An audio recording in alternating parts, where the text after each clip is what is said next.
Welcome to Frontline Updates.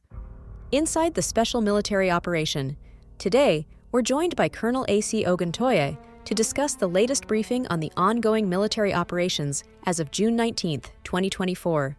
I'm your host, Sharifa Mohammed MGT. I'm Colonel AUC Oguntoye, an infantry officer. Colonel Oguntoye, let's start with the overall picture. What does the report tell us about the current status of operations? Let's start over. Welcome back to Frontline Updates, inside the Special Military Operation.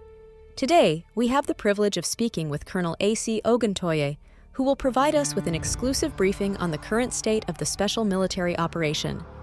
Colonel Oguntoye, thank you for joining us. Thank you for having me.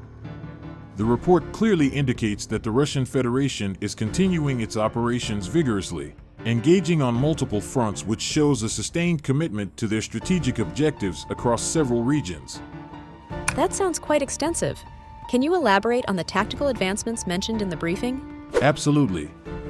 The report highlights significant improvements in tactical positions by various Russian groups named North, West, Southern, Center, Vostok, and Dnepr. These groups have not only held their ground, but have also captured more advantageous positions, which are crucial for both defensive stances and offensive maneuvers. Can you elaborate on the casualties and losses inflicted on the Ukrainian forces? The losses reported are substantial.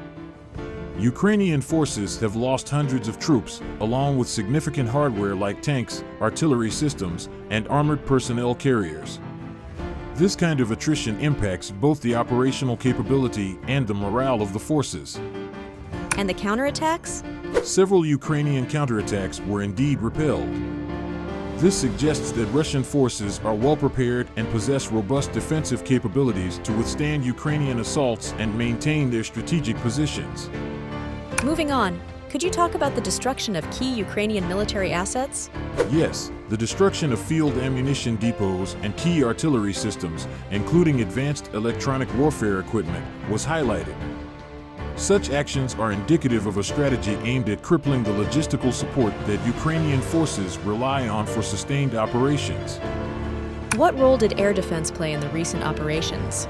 Russian air defenses were highly active, successfully downing numerous UAVs and projectiles.